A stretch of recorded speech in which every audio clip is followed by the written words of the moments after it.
Hello, and welcome to today's webinar, Traceability Expectations of Sustainability Standards in the Leather Supply Chain. Today's presentation will be recorded and sent out to all registered participants and also will be posted on the Hub. We will have a Q&A portion at the end of the presentation. You can type your questions into the question box on the webinar doc. Any unanswered questions will be answered afterward via email. Now on to Nicole with Textile Exchange. Nicole? Thank you, Rose. Hello, everyone. My name is Nicole Lambert, and it is a real pleasure for me to welcome you on behalf of Textile Exchange and the Responsible Leather Roundtable to this second webinar of our learning series focused on traceability in the leather supply chain. Before we start, I'd just like to run you through our antitrust statement. So Textile Exchange convenes the textile community and values diversity of views, expertise, opinions, backgrounds, and experiences. It is expected that members of this community will collaborate by sharing ideas, information, and resources of publicly available information only, and avoid discussions on price, strategic plans, or other private and sensitive information. I'll let you read through our disclaimer, but basically the views, thoughts, and opinions expressed in this webinar belong solely to the speakers. And as the leader of the Responsible Leather Roundtable, Textile Exchange strives to maintain a neutral role. Some quick house rules that Rose has already mentioned, but you are all put on mute. This webinar is recorded, and the presentations and the recording will be shared on the Responsible Leather Roundtable website. To give us your questions, please use the Q&A button on the toolbar. So as I was mentioning, this webinar is the second of a series of 5 focused on traceability in the leather supply chain. For those of you who joined us on May 4th, it was, our first webinar was a more general introduction to traceability. We looked into some of the challenges related to traceability in the leather supply chain with a focus on what was happening at the farm level. And we also had a great overview of the work carried out by the UNECE on traceability in the leather supply chain. For those of you that were not able to join our first webinar, the recording is available on our Responsible Leather Roundtable website. So today's webinar will be focusing on the traceability expectations of 4 sustainability standards that are used in the leather supply chain. So first of all, why should we consider the use of standards? Standards provide organizations and potentially also consumers with a basis for a mutual understanding of expectations. And in the textile industry, many brands commonly use standards as a tool to manage risks related to the feedstock, but also the processing of their fibers and materials. I'm sure a lot of you are familiar with the standards of Textile Exchange. And the reference to sustainability standards will often also allow brands to make sustainability claims. Sustainability standards used for leather had been very focused on the practices related to the processing of raw hides to finished leather. And that makes a lot of sense, as this is an area of very high risks as regards to chemical management, occupational health, safety, wastewater management, etc. However, there is a growing demand from brands for more traceability in the processing stages of their leather, as well as all the way down to the farming levels. And so the objective of today's webinar is to give you an overview of what standards have set as requirements relative to traceability in the leather supply chain, and how these requirements are expected to evolve over time. And so it is my pleasure to introduce you to our speakers today. So I'm up there, Nicole Lambert. I work for Textile Exchange since 2016, and for the past over 2 years or so, most of my work has been focused on the development of the Leather Impact Accelerator, and all the work we are doing around leather. Deborah Taylor is with us for the second time. She is the Managing Director of the Sustainable Leather Foundation, as well as a UN consultant working on the UNEC traceability project. Deborah previously managed the Leather Working Group, working alongside brands, leather manufacturers, suppliers, and associations to improve environmental standards in tannery operations.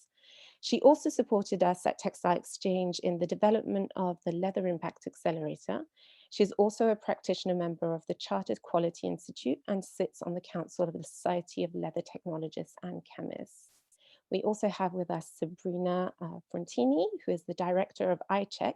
She is a lead auditor qualified to inspect management systems for quality, products, processes, as well as raw material origin and traceability. Sabrina cooperates with major technical committees and stakeholders in developing standards and protocols for the leather industry. She is behind key ICEC certification schemes, such as the ICEC raw material traceability for hides and skins, which we will be hearing more about shortly. Christina Trotman is the program manager of the Leather Working Group. She joined the LWG in 2020, coming from Adidas, where she worked for several years, and more recently in the material sourcing team in Hong Kong, managing their leather portfolio. Since joining the LWG, she has helped in the expansion of the scope of the organization, with the biggest milestone being the launch of Protocol 7, and she will be telling you more about it in her presentation. We have Miriam Banninger, who is the Group Product Manager at a Leather Standard. She is a technical expert with a background of several years working in the leather and fur manufacturing industry. As Group Product Manager for the Leather Standard, Miriam's aim is to maintain the company's high quality expectation and thus works closely with the other institutes of Oeko-Tex Association to continuously develop the certification products according to the market demands. And finally, we have Annika. As you can see, we have a fully female-based panel today, who joined Oeko-Tex in 2019 as product manager for Made in Green. Her main responsibilities include the development of the Made in Green standard in close collaboration with 18 independent Oeko-Tex textile leather testing institutes. Previously, she worked in various roles in the textile industry, lastly as head of operations at Self Nation, a customized jeans manufacturer. And from the start of her professional career, she has been engaged with sustainability in textiles and local sourcing. So we have a very highly expert panel with us today. And so today, Christina will kick off our webinar by presenting how the LWG addresses traceability in its audit protocol. Sabrina will then give us an overview of the traceability expectations of the ICEC standards. Annika and Miriam will give a joint presentation on the Oeko-Tex Made in Green standard. And finally, Deborah will be introducing us to how the very new Sustainable Leather Foundation standard considers traceability. And finally, as I am sure that all these presentations will generate a lot of questions, we will have a Q&A session at the end of this webinar. So make sure to stay with us. So on this note, I am going to leave the floor to Christina to start off. Great, thanks a lot, Nicole. And good morning, good afternoon, and good evening to everyone on the call. A big thank you to you at Textile Exchange for organizing this webinar series on a very important and relevant topic, as well as giving me the opportunity to present, of course. So as you've already introduced me, I can skip that part. So basically, I joined the LWG just over a year ago, and have seen a period of really significant change in the broadening of the scope of the organization. And so it's certainly been a very exciting time. One of the special focus has been on traceability, of course, and I'll be happy to take you through some of the details now. But first, just a brief introduction to the LWG. So next slide, please. So we've been around for quite a while now, going on 16 years. Our main focus has always been on conducting environmental audits of leather manufacturers, but the scope of the audit is evolving into a more holistic assessment. We are a collaborative, membership-led non-profit organization with an elected governing body. And we have developed 4 audit standards designed to connect the supply chain and increase transparency. Our presence is really global, with audited facilities in 44 countries worldwide and representing 25% of global finished leather production. Next slide, please. The LWG members help to drive our developments in various ways, from a high level via the annual member survey to a very technical, detailed level via joining the technical subgroup. We also collaborate with a number of expert organizations such as NWF and ZDHC, and there really is a lot of value in these collaborations where they add value and expertise to our respective joint missions and drive more impactful change. Through these collaborations, we have proudly launched Protocol 7 earlier this year, which is the newest version of the LWG Leather Manufacturer Standard, and represents a significant step forward to a more sustainable and secure leather supply chain. Next slide, please. As I've mentioned, the LWG audit has evolved to be more holistic and ESG focused. And this slide really summarizes what we're now considering in an audit. I will certainly be going into some more details in the next part of the presentation related to traceability. Next slide, please. The leather supply chain is relatively complex, I think, as you've already mentioned, Nicole, especially compared to some other material types, including multiple stages of production, as well as traders and subcontractors in between. This presents a significant challenge regarding traceability, and the LWG audit standard really is a powerful tool that addresses this challenge by connecting all actors in the supply chain from raw to finished leather. And we have seen some significant uptake of the LWG audit, especially in the last 3 years. Next slide, please.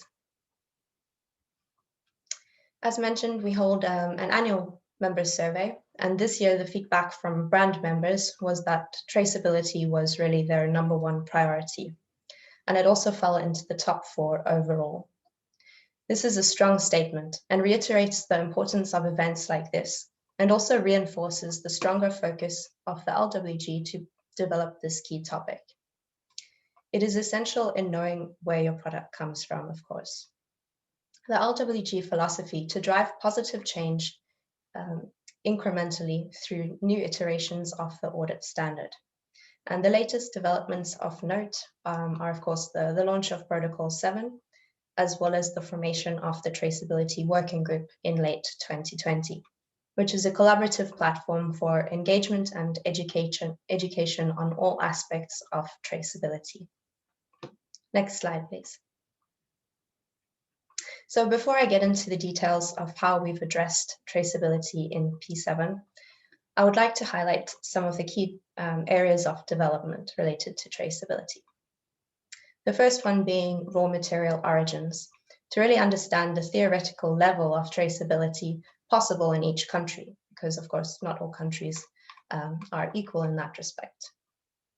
And then developing on that to further develop mechanisms to enable the best level achievable in each country. For example, there is a need to understand how to achieve traceability in countries such as India, where non-commercial farming and slaughter is prevalent. The second key topic is due diligence, to ensure known concerns are addressed, such as the monitoring of farms in the Amazon biome or having an animal welfare policy.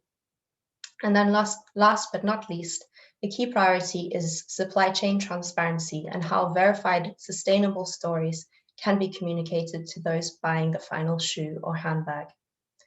I can now share some details about how we're addressing traceability in P7. So next slide, please. And next again. Okay, so there are 4 main changes in Protocol 7 that you can see on the slide, with specifically traceability having been developed significantly and integrated for the first time as a scored section. Next slide, please. So how are we addressing traceability in the protocol? So we're addressing it in 3 ways. By firstly considering material procurement to ensure a clear chain of custody. Secondly, by considering incoming material traceability, which has been developed to include new levels to increase the ability of all actors to achieve the best level of traceability possible. And then lastly, we have introduced a completely new section called Outgoing Material Traceability, which aims to incentivize downstream traceability to the final customer. Next slide, please. So just to briefly go into some more detail on the requirements within these sections, we can start with production data, where any tannery wishing to achieve the highest medal award, which is the gold medal rating, will need to purchase 100% of their raw material from a certified source to ensure that the previous actor in the supply chain is also producing in a responsible way. Next slide, please. Then just to give a brief overview of incoming material traceability, we have included additional levels. Physical marking of material is still the preferred method compared to documented traceability. And there are additional due diligence requirements for materials sourced from areas at risk of deforestation, as well for sourcing of exotic materials. Next slide, please. As mentioned, we have increased the levels of traceability to 4. So traceability to the slaughterhouse remains as it is, with regional traceability being included for hides and skins sourced from areas where non-commercial farming and slaughter is prevalent. We have also included traceability for hides or skins to a group of slaughterhouses. And this is specifically for manufacturers further down the supply chain, where traceability is really challenging sometimes, such as those who are processing splits. Next slide, please. And then for materials sourced from areas at risk for or of illegal deforestation, we have increased the regions under consideration. And this was based on the expert advice of the NWF and WWF. In short, robust evidence will need to be provided to prove compliance during an audit. And then in addition to this, we have also developed a new sourcing policy to provide guidance to those who source from these regions. Next slide, please. And then just finally on this, we have outgoing traceability, which is a new section that was introduced to incentivize continuity of traceability downstream. So leather manufacturers will need to track not only the origin of their material, but also specific batch information related to their production. So what's next? Next slide, please. And then next again. Okay. So as mentioned, traceability really is a key priority, and we have our sights set on developing traceability and supply chain transparency significantly going forward. In terms of auditing, we will do this by progressively increasing the requirements within the LWG audit standard. We are conscious that there are various challenges and therefore want to make sure that all actors are fully engaged and that our goals are realistic and achievable. Deforestation due diligence is a special focus area, and the LWG's vision for the future is for 100% deforestation and conversion-free leather, which is admittedly an ambitious goal. It will take a significant collaboration with experts, key stakeholders, and interested parties to work with us on this sustainability journey. So with that, I would like to say, please reach out to us directly if you would like to join in the discussion. So the email address is down there in case anybody would like to reach out to us. Next slide, please. And then just lastly from my side, I would just like to take you through some of the highlights of what we're currently working on related to traceability. So just to call out a few key topics from this slide, we're going digital, so exciting time. And through this, we will be able to provide much greater insights to support companies to meet their science-based targets and to make credible and specific let me say that again, and to make credible and specific sustainability claims. And then, of course, linked to this, there is a need to establish the verification of claims at the product level. We're also proud to announce the introduction of the voluntary supplier scorecard, and there's actually an example of that shown on this slide, which is intended to empower leather manufacturers to communicate their performance and achievements through their audit, as well as support clear consumer messaging and robust end-to-end sustainability claims. We have also got Christina, I'm going to have to ask you, sorry, to wrap up there, if possible. Yeah, I think I just have 2 lines left. Great. So we also have a couple of projects in the pipeline, specifically on deforestation due diligence and regional traceability. And lastly, we will continue to engage in the discussions with the traceability working group. So next slide, please. Okay, so with that, I've come to the end of my presentation, and just thank you again for this opportunity, and my contact details are available on this slide in case anyone would like to contact me. So with that, I will hand back to you, Nicole. Thank you so much, Christina. That was fantastic. And I'm sure there'll be loads of questions to follow and loads of following up. So our next person up is Sabrina from ICEC. So Sabrina, I'll let you unmute yourself and start your presentation. Thank you. Thank you. Hello, everyone. Thank you really for this opportunity for ICEC to show in what way we work on traceability topics. You can share my slides. Before starting, 2 words on our company. ICEC is the Quality Certification Institute, which works in Europe and worldwide, specifically only for the leather sector. We have been established in 1994, and we represent all the main Italian associations in the leather sector, of tanneries, brands, manufacturers, chemicals, laboratories, and so on. We are accredited by Accredia, which is the Italian national body of accreditation, and releasing voluntary certification of 3rd type. We assure confidentiality of the data. And for us, it's very important to protect sensitive information of our customer, especially on this topic of traceability. Next, please. On traceability topics, since 2012, we have 3 schemes of certification. For companies producing and selling leathers, we have ICEC TS 410, which is applicable to a system of different products, or ICEC TS 412, which is applicable to more specific or individual products, for example, with a specific origin.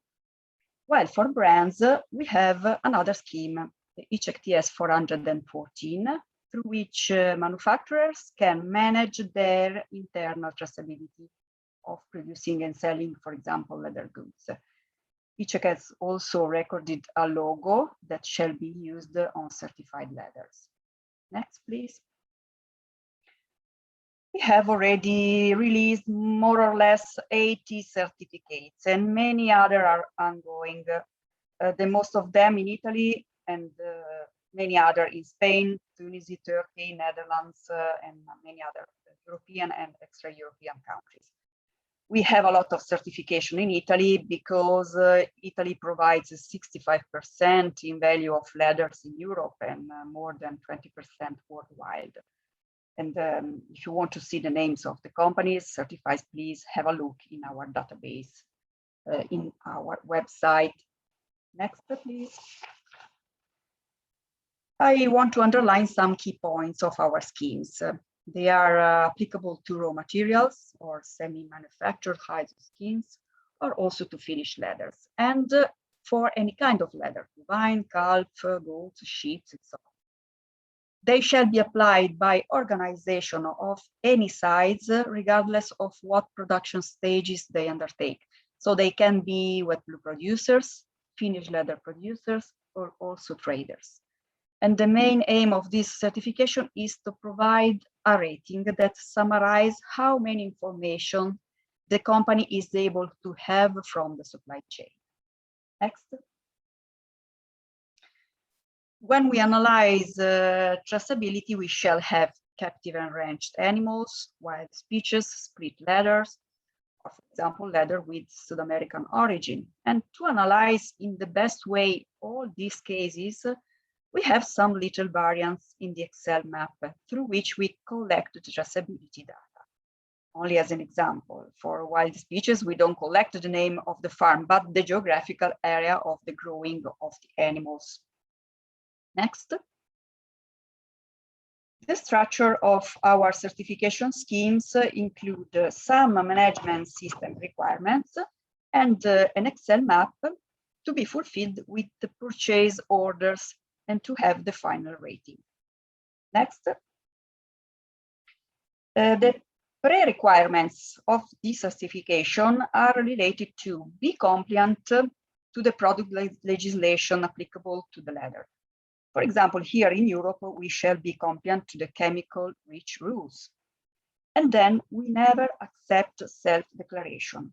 And information shall be documented by the supply chain with documents related to the batches or, for example, with physical mark on each leather. Next. So the company must ensure that it has a management system of identification and tracking of the products. This system shall be solid and effective on site and outside the company. Next. And then the company has to fulfill an Excel map with 12 months of purchase orders of hides and skins under certification, with all the related information and traceability. So if they are available, the company has to collect names and places of slaughtering and farming of animals. This is an annual certification, and every year the company has an audit from half a day to 1 day. Next. This is an example of the Excel map in which you can see how we collect all the traceability information and how we weight all the information. It's a very precise mathematical model. I know that this slide is not so simple to be understood, but it's only to have a look. Next. To release the final rating in the certificate, at minimum we need 30 points. And in this table, you can see the final assessment and the rating summarized. The higher is the final rating, the higher is the level of the documented information that the supply chain was able to provide. And these are the information that ICEC puts in the final and public certificates. Next. The current situation is that we have some developments on our schemes, TS 410 and 12. We have completed the project related to deforestation issues, the DCFL project with NWF, National Wildlife Federation, and we are developing animal welfare issues. Next. About deforestation and the soil conversion, we have a partnership between ICEC and NWF. We have a specific version of our traceability schemes to assure deforestation and conversion-free leathers. And beyond the requirements we have seen in this version, we add a DCFL policy and the risk analysis made by NWF to guarantee that the tannery buys from a supply chain not involved in deforestation. Next slide. While on animal welfare issues, thanks to the collaboration with the Veterinary University of Milan, we have mapped all the animal welfare laws applicable in different countries. We are now mapping the voluntary certification or best practices adopted by farmers and slaughterhouses, and we will allocate these data to the certified companies releasing an animal welfare risk analysis. We plan to finish this project within the end of this year. Next. Meanwhile, we are releasing now at the beginning of June a new revision of TS 410 and 12 putting a focus on information related to physical marks on leathers, and the voluntary certification on animal welfare adopted by the supply chain. So in a new revision of our Excel map, we start collecting this data in a more specific way. Next. So I have finished. These are all the news related to our schemes. Thank you for your attention, and I am available for any question before or also after this meeting. Thank you very much. Thank you so much, Sabrina, and you were right on time, so that's great. Thank you very much. So yeah, don't hesitate to put your questions in the Q&A box already, and they'll be addressed at the end of the session. So we'll be moving on to Made in Green by Oeko-Tex. So Annika and Miriam, please unmute yourself and I'll let you take on. Yes, thank you very much, Nicole, and hello everyone from our side. We're really happy to be here today. So yeah, thank you. Miriam and I will talk about how transparency in the leather supply chain can be achieved with our Made in Green by Oeko-Tex label. So please, the next slide. First of all, I'd like to quickly introduce Oeko-Tex. Oeko-Tex consists of 18 international textile and leather testing institutes in Europe and Japan, with subsidiaries in the whole world. And we have nearly 30 years of experience in the market and offer 5 different products that you can see here. On the input control, we have our Eco-Passport certification for chemicals and auxiliaries. Then on the process control side, the STEP certification for leather and textile production facilities, where the production facilities is checked and audited in their chemical management, the environmental performance, also the social responsibility, health protection, and safety at work. So that's really a holistic approach. And then on the output side, we have our leather standard, where leather are tested for harmful substances to ensure product and consumer safety. And the standard 100 label or certification is for textiles, where they are tested for harmful substances. And today we are going to talk about our Made in Green label. So please, the next slide. Thank you. But before we explain our Made in Green label, I would first quickly like to talk about the traceability challenges the industry is facing, because we all know that the garment industry is very global and also very fragmented, with a lot of players being part of the supply chain. And this makes it difficult for brands to get an overview over the whole supply chain. So as a result, we often do not know where the indirect production steps took place, especially when it comes to the deep supply chain, for instance, where the beam house and the tanning was done. And beyond that, where the animal comes from, we also often do not know. But for consumers, the social and environmental issues at the production facilities, the origin of the animal, and of course also the welfare becomes increasingly important. And it's challenging to truly gain an understanding of what the critical sustainability issues are if you do not know where the different production steps take place. So this is why for us, transparency and traceability is really the first important step towards sustainability. And what you can see here is that the industry has realized that this is really a major challenge to handle.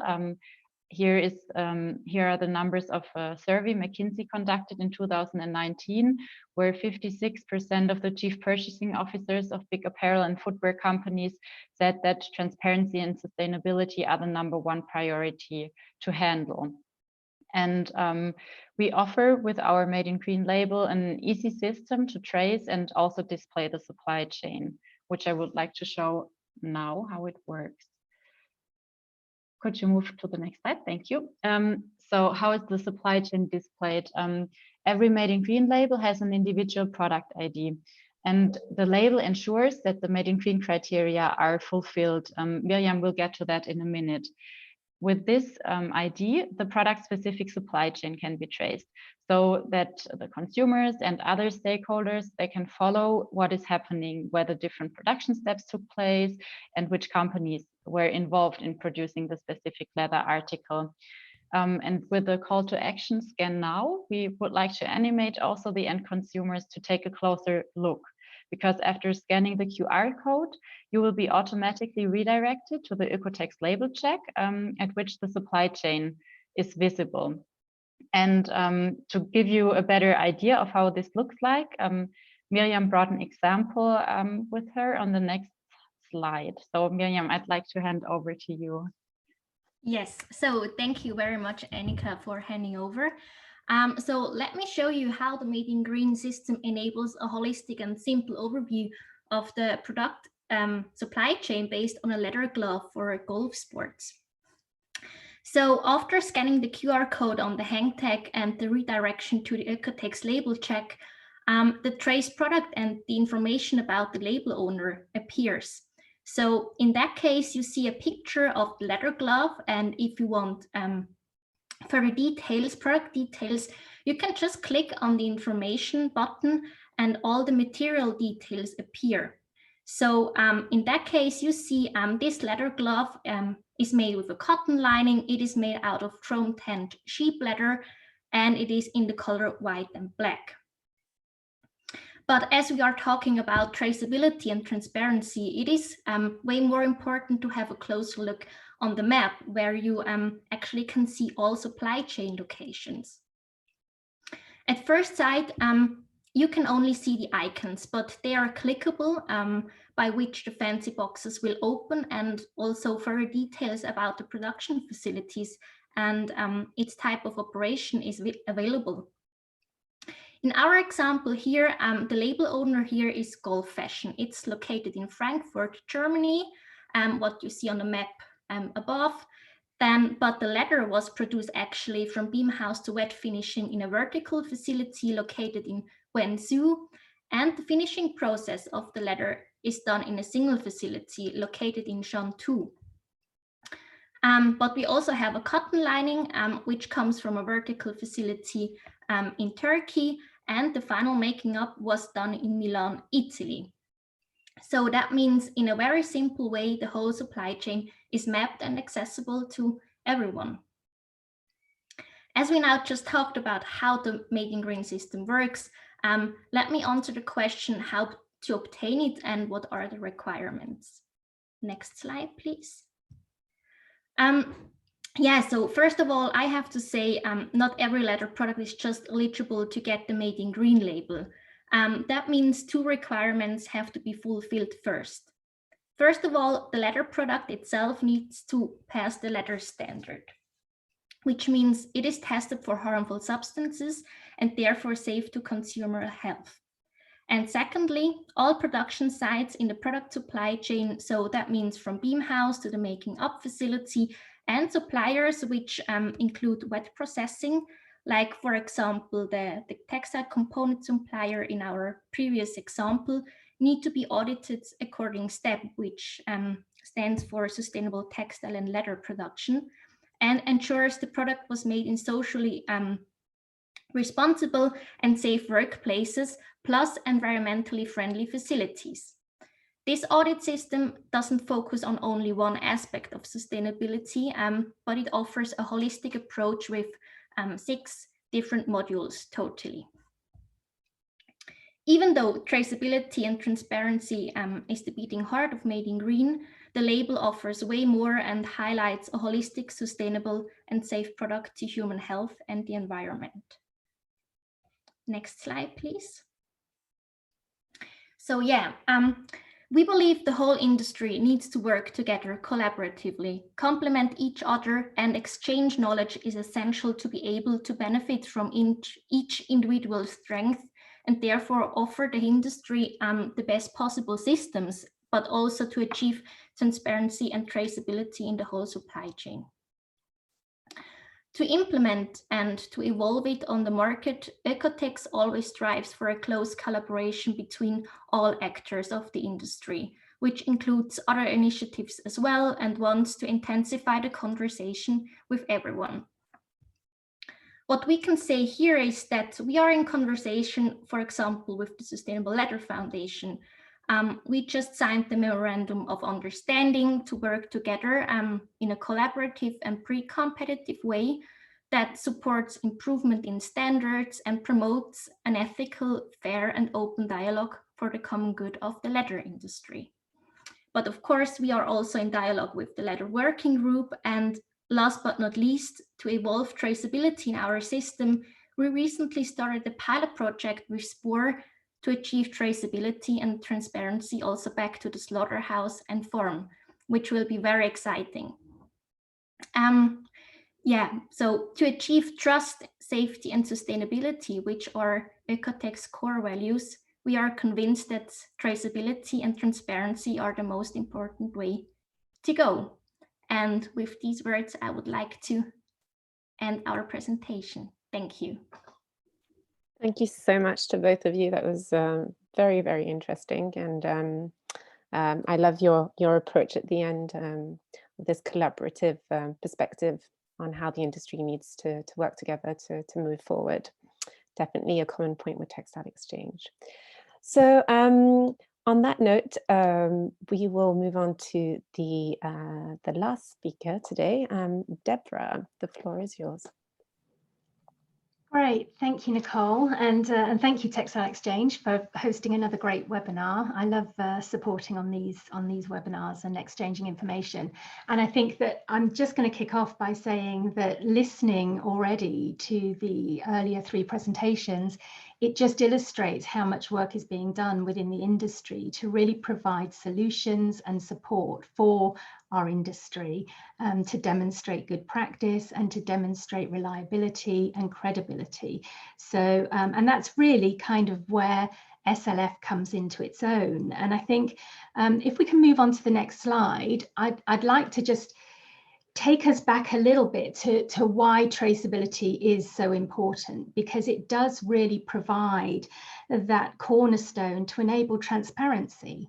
We can't check on what's happening within our value chains if we don't know where the material is coming from and which parts of the supply chain do which kinds of processes that could impact and have different kinds of risks. So traceability is really important as that key ingredient to provide us with the transparency that consumers are demanding. And I think I do want to recognize 2 key elements here. First is the increasing demand from consumers for ethically sourced products, traceability of origin and compliance with social, health and safety, environmental standards, to name but a few. And of course, I think at the moment, consumers don't always fully trust the claims that they see and hear. We hear a lot of talk about greenwashing. I don't like that word, but it is a problem and it does happen. It doesn't always happen consciously. Sometimes there's an unintended consequence to a marketing message that's put out there that perhaps can't be verified, and that leads to criticism and confusion.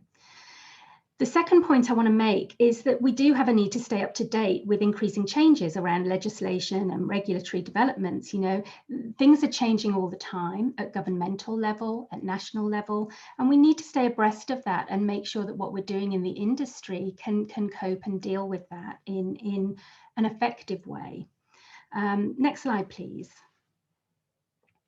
So if we accept that traceability is becoming a standard tool for us all to enable effective risk management, both from a business perspective and from a responsible consumer perspective, it's also important to recognize that there are specific challenges in providing demonstrable traceability. And a lot of that has already been covered by the previous speakers.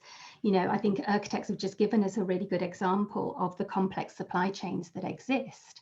And even if you take away just the globalization, which is huge on its own, you've then got the mix of materials that are being traded through agents and traders, people buying in bulk, and there may be 2 or 3 different origins for that material coming into a central warehouse and then being distributed out again. So there are layers upon layers of complexity that we have to take into account.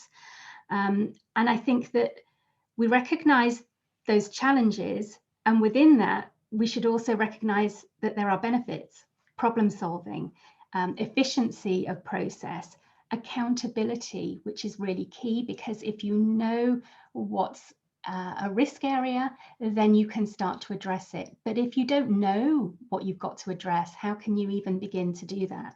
So trust and reputation hinges on your ability to assess that. And I think within all of that, it's really clear that there is a need for coordinated action at different levels to provide this enabler of risk management to take place. You know, no one organization can really fulfill this brief.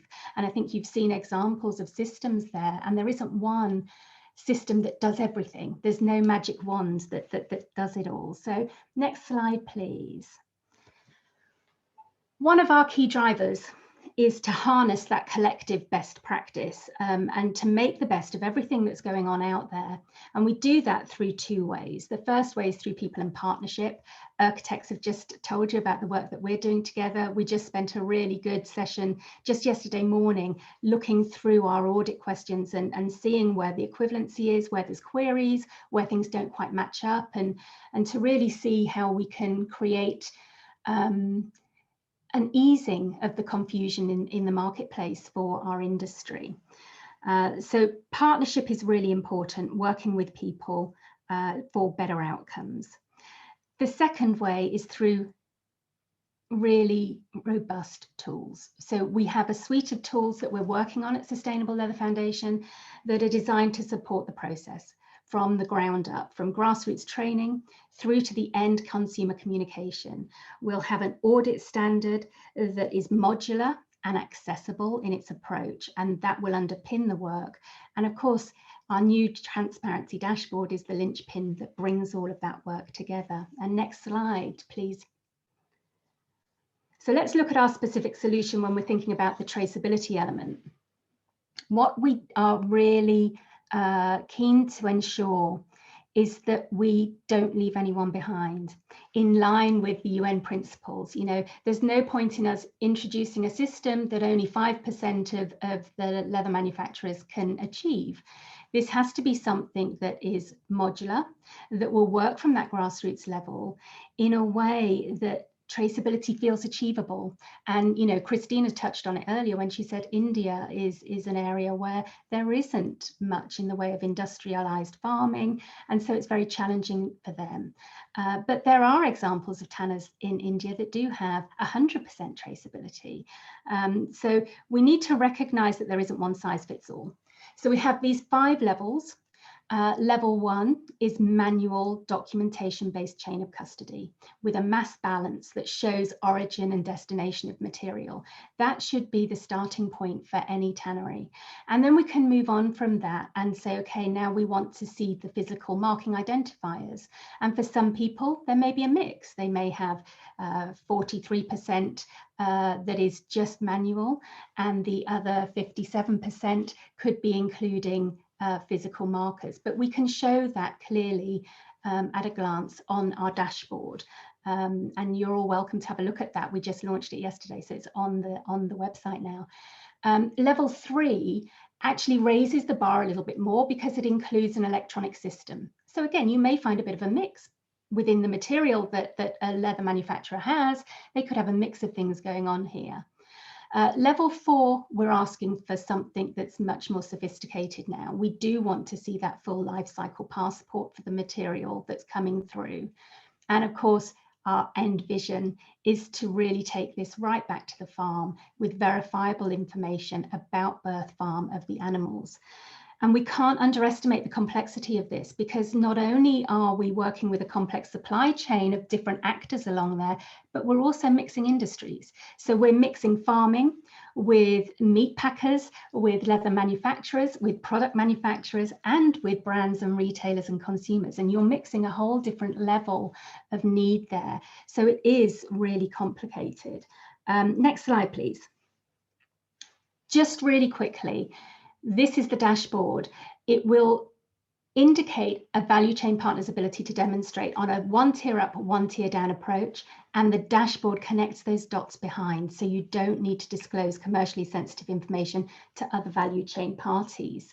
And next slide again. This is what the dashboard looks like. So traceability has its own module on there. This view is open source. Anybody can see this view just by clicking on the dashboard.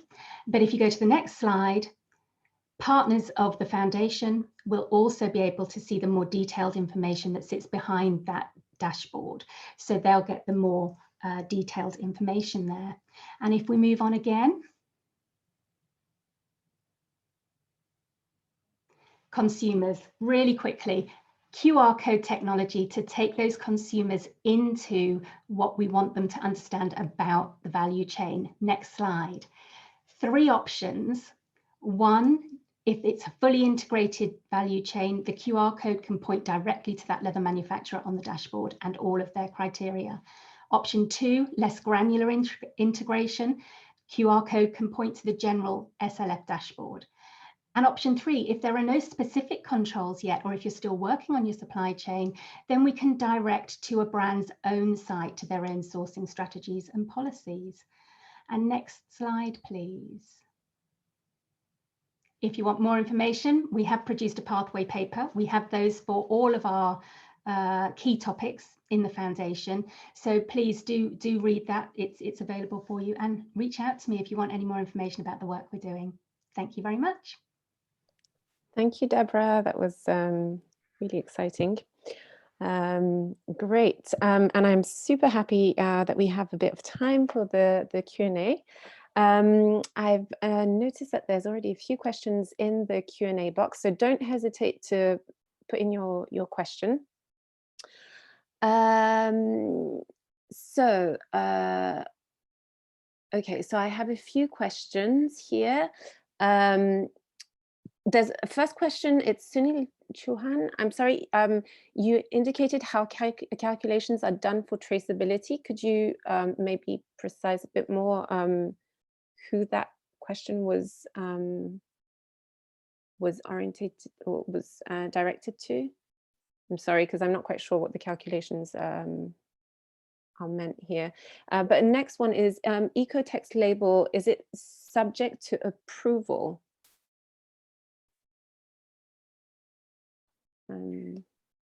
Yeah, so Miriam or Annika, maybe. Yes, so the Made in Green label is already on the market since 2015, and we started with Made in Green for textiles. And since last year, it's also possible to label the leather products with Made in Green. And yeah, Miriam showed you that in order to obtain a Made in Green label, the production facilities, they need to be STEP certified, so to fulfill all the requirements for the STEP certification, and the end product needs to be leather standard certified, which is then tested for harmful substances. And then there's another question, I guess it's kind of to everyone here. How is commercially sensitive information,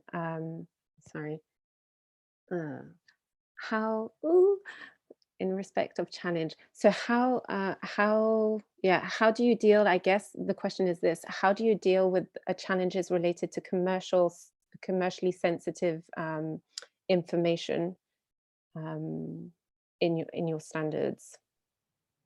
Shall I take that, Nicole? Yeah, please go ahead.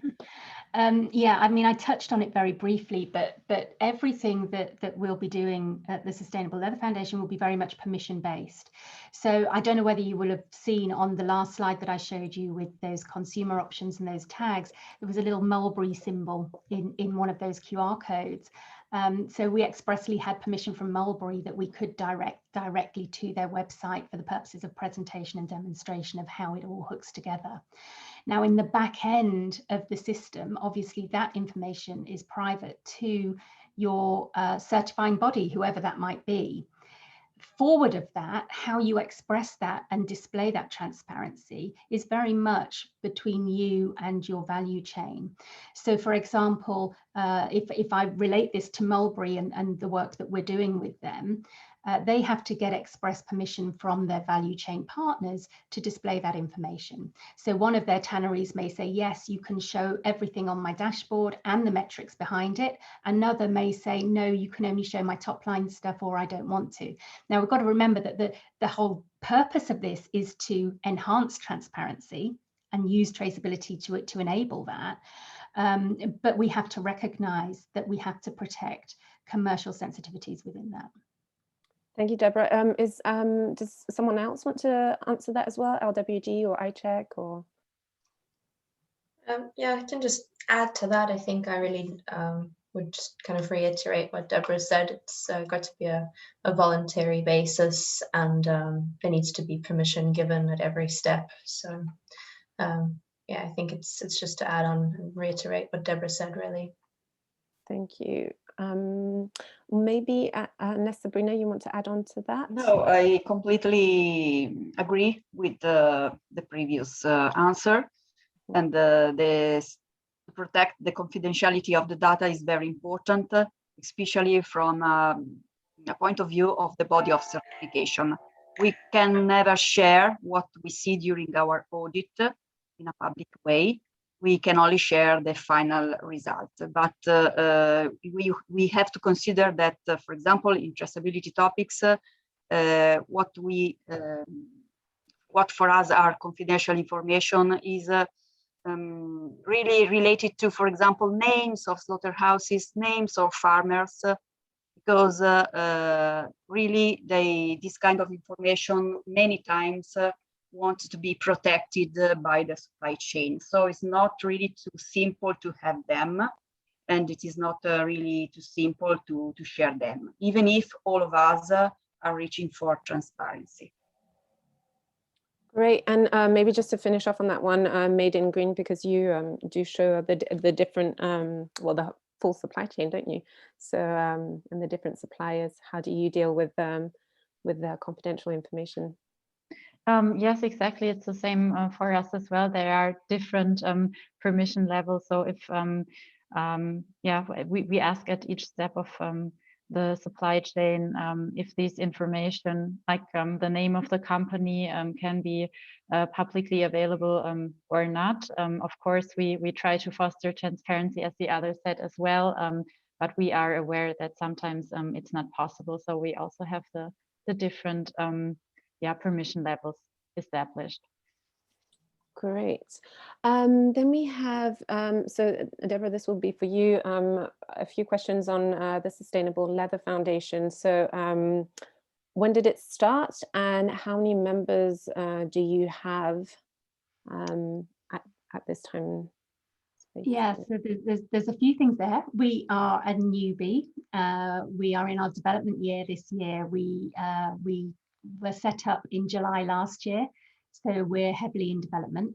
We have 17 founding members, or partners as we call them. We don't talk about membership, we talk about partnership, because we believe in partnership along the value chain. And those partners span the industry right now. So we have a good cross section. We have 5 tanneries already mapped on our system, and that touches on Alex's question about a third-party social audit. The way the Sustainable Leather Foundation works is we do not want to duplicate effort, and we really want to bring visibility to the best of what's happening.